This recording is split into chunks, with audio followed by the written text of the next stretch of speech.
अस्सलामु अलैकुम वरहमतुल्लाहि वबरकातुहू। मनसब न कुलाह चाहता हूँ मौला मैं पनाह चाहता हूँ। मनसब न कुलाह चाहता हूँ मौला मैं पनाह चाहता हूँ। मैं अपनी दुआए नीम शब का सिर्फ एक गवाह चाहता हूँ।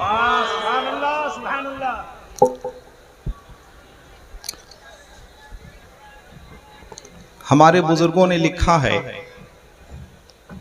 कि बादशाहों के सामने अपनी ज़बान की हिफाजत करो, आलिम के सामने अपनी ज़बान की हिफाजत करो, आशिक के सामने अपने दिलों की हिफाजत करो, दरवेश के सामने अपने ईमान की हिफाजत करो, मजजूब के सामने अपनी सोच की हिफाजत करो। तो इस महफिल में बादशाह भी हैं, मजजूब भी हैं, आलिम भी हैं, आशिक भी हैं, दरवेश भी हैं। लिहाजा जितने लोग बैठे हुए हैं, हिलाल की तरह महीन, चांद की तरह हसीन, बच्चों की मुस्कुराहट की तरह रोशन, माँ के मुक़द्दस आंचल की तरह दिलकश, नमाजियों की पेशानियों की तरह पुरनूर और ज़कात अदा किए हुए मुसलमानों की तरह एक खूबसूरत मजमा हमारी नज़रों के सामने मौजूद है। अब एक शेर पढ़ते हैं हम के पलक से आंसू जुदा हुआ है, ज़मीं पे सब्ज़ा उगा हुआ है। पलक से आंसू जुदा हुआ है, ज़मीं पे सब्ज़ा उगा हुआ है। यह उर्से बुखारी है। यहाँ जितने लोग महफिल में बैठते हैं उससे ज़्यादा लोग सड़क पे होते हैं। जितने लोग सड़क पे होते हैं उससे ज़्यादा लोग खाने में होते हैं। जितने लोग खाने में होते हैं उससे ज़्यादा लोग घरों में होते हैं। इसलिए आप ये मत देखिए कि कौन कहाँ है, जो जहाँ है वहीं से इंशाअल्लाह उसकी आवाज़ बुलंद होगी। एक बार हम चाहते हैं कि यहाँ से लेकर वहाँ तक और वहाँ से लेकर यहाँ तक इस तरह से आप बेदार हो जाएं कि मेरे सारे मसाइल खुद ब खुद हल हो जाएं। ज़रा ये खुफ्तगी सुस्तगी सरासीमगी और बेचारगी का माहौल ख़त्म हो जाए। ये मेरी निज़ामत के बाजुओं के तावीज़ जो लोग मिंबर नूर पे बैठे हुए हैं, इन्हें कुछ भी कहने की ज़रूरत नहीं है। ये सब लोग बेदार हैं और पूरी तरह से तैयार हैं। अब हम शेर यहाँ से पढ़ते हैं। मुमकिन है कि मेरा शेर आपके दिलों के करीब से हो के गुजर जाए। कि पलक से आंसू जुदा हुआ है, बगैर किसी तमहीद के बाद शुरू करते हैं कि पलक से आंसू जुदा हुआ है, जमीन पे सब्जा उगा हुआ है। पलक से आंसू जुदा हुआ है, जमीन पे सब्जा उगा हुआ है। चिराग बेखौफ जल रहे हैं, हवा ने रोजा रखा हुआ है।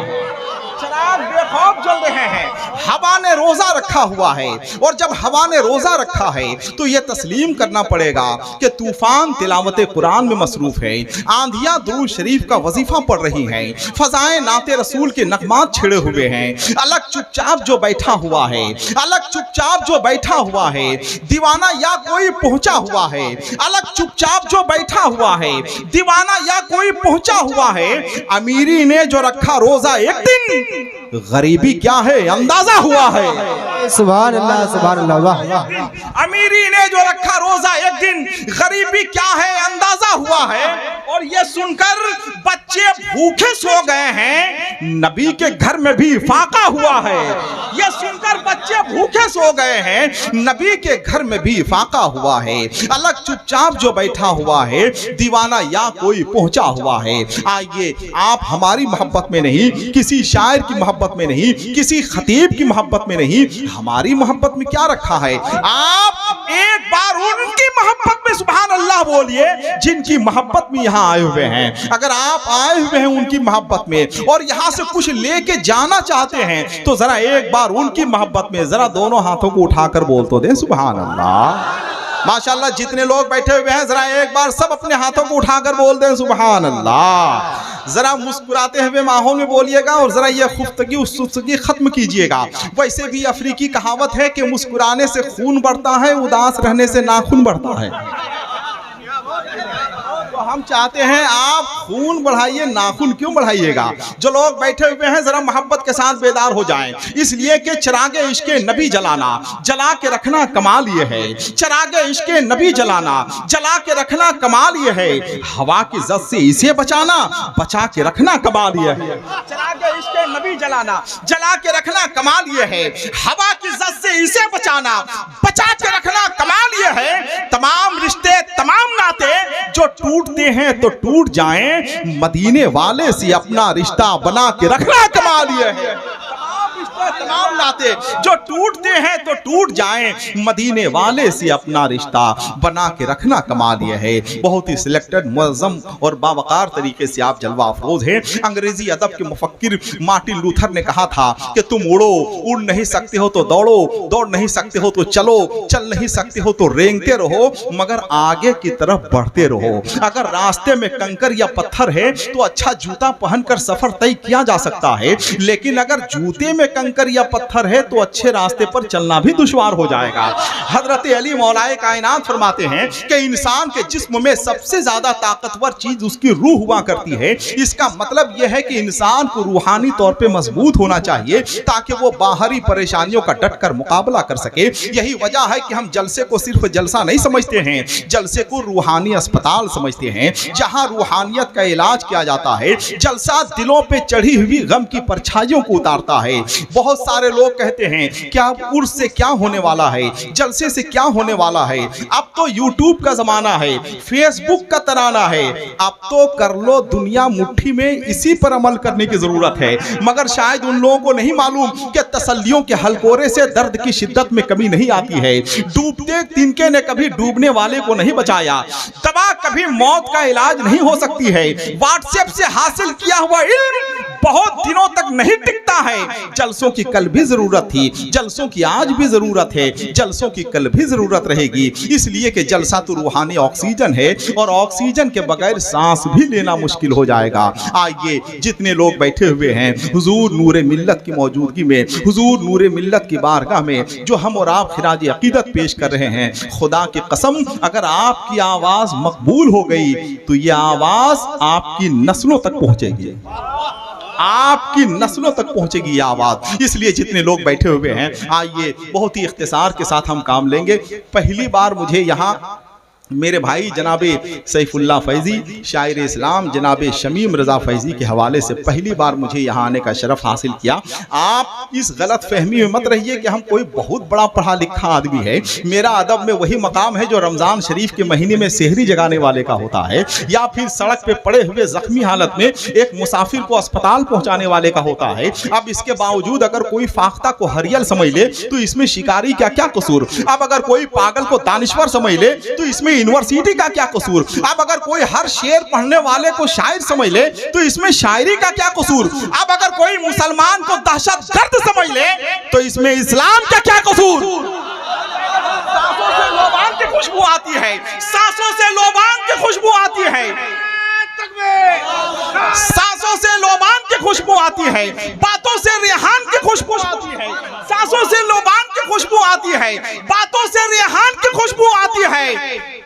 और उससे बुखारी में ये ऐलान करने जा रहे हैं, आप मेरी तायीद कीजिए कि सांसों से लोबान की खुशबू आती है, बातों से रेहान की खुशबू आती है। भारत से हम लोग मोहब्बत करते हैं, हमसे हिंदुस्तान की खुशबू आती है। भारत से हम लोग मोहब्बत करते हैं, हमसे हिंदुस्तान की खुशबू आती है। तो जिनको अपने मुल्क हिंदुस्तान से मोहब्बत है, जरा एक बार वो सब लोग अपने हाथों को उठाकर बोल दें सुभान अल्लाह। जरा जितने लोग बैठे हैं, जितने लोग जरा मोहब्बत के साथ अपने हाथों को उठाकर बोल दें सुभान अल्लाह। माशाअल्लाह, इतना शानदार मजमा है कि अगर आप सांस भी ले लेंगे तो खुदा की कसम हम कामयाब हो सकते हैं। आइए हम ये चाहेंगे कि हुजूर नूरे मिल्लत, हुजूर रईसुल आबिदीन, हुजूर सैफुल हसन बुखारी अलैहिर्रहमा के उर्स में आप आए हुए हैं। आइए जितने लोग बैठे हुए हैं पूरी जिंदगी के साथ एक बार मेरी आवाज से आवाज मिला दीजिए। जिनके पास एक हाथ है अपना एक हाथ उठा दीजिए, जिनके पास दो हाथ है जरा दोनों हाथों को उठा दीजिए। नारे तकबीर, माशाअल्लाह माशाअल्लाह सुभान अल्लाह। जरा एक बार और मोहब्बत के साथ। मुमकिन है कि आपकी आवाज की वजह से जो लोग दूर हैं वो करीब आ जाएं। सोहबत बहुत बड़ी चीज है। असहाबे कहफ की सोहबत में कुत्ता आया तो वो भी पाक हो गया, नहीं तो मुमकिन है कि आपकी आवाज की वजह से आ जाए। जरा एक बार अपनी आवाज और बुलंद कर दीजिए, जरा दोनों हाथों को उठाकर। नारे तकबीर, नारे रिसालत, उर्से बुखारी, मसलके आला हजरत, फैजाने आला हजरत, फैजाने उर्से बुखारी, फैजाने रईसुल आबिदीन, नारे शेर हूं, शेरों की गुर्राहट नहीं जाती। मैं लहजा नर्म भी कर लूं तो झुंझलाहट नहीं जाती। यजीदी भाग जाते हैं कटाकर जंग से उंगली, हुसैनी लड़ते हैं जब तक के गर्दन कट नहीं जाती। हुसैनी लड़ते हैं जब तक के गर्दन कट नहीं जाती। तो जितने हुसैनी बैठे हुए हैं सब लोग तैयार हो जाएं, जो जहां बैठे हुए हैं मोहब्बत और खुलूस के साथ बैठ जाएं। इंशाअल्लाह उनकी हाजिरी दर्ज हो गई तो उनके लिए ये निजात और मग़फ़िरत का जरिया होगा। आइए, फेरिस्त हमारे हाथ में है। हिंदुस्तान के बहुत ही बाकमाल और मुनफरिदुल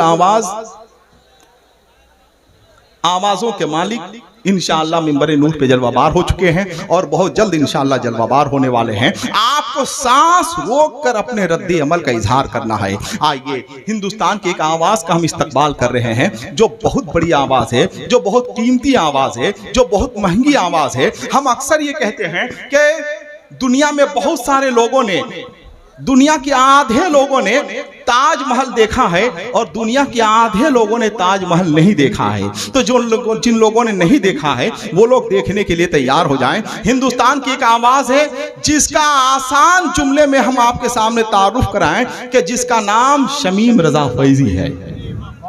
अगर आपको खुशी है तो जरा मोहब्बत से सुभान अल्लाह बोल दें, जरा और मोहब्बत से सुभान अल्लाह बोल दें। और शमीम रजा फैजी उस हलाल शराब का नाम है कि जिसका नशा अगर एक बार ठीक से चढ़ जाए तो बड़ी मुश्किल से उतरता है कि नहीं। तो शमीम रजा फैजी का एक कलाम बहुत मशहूर हुआ जो सिर्फ हिंदुस्तान नहीं पूरी दुनिया में वो कलाम पढ़ा गया। मुस्तफ़ा आपके जैसा कोई आया ही नहीं।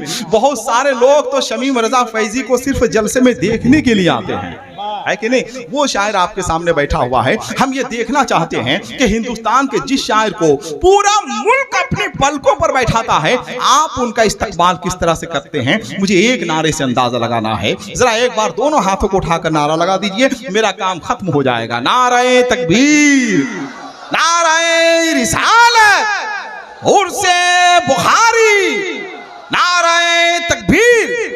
शायर इस्लाम जनाब शमीम रजा फैजी, जो लोग जहां बैठे हुए हैं मोहब्बत के साथ बैठे रहे हैं और वहीं से अपनी आवाज़ बुलंद करें। सुभान अल्लाह के जरिए, माशा अल्लाह के जरिए, अल्लाह करे कि आपकी आवाज़ कबूल हो जाए। जनाब शमीम रजा फैजी तशरीफ ला रहे हैं। आज भी कुछ लोग करते हैं सवाल, क्या उन्हें इंसान कहना चाहिए? मैं तो कहता हूं कि उनकी जात को बोलता कुरान कहना चाहिए।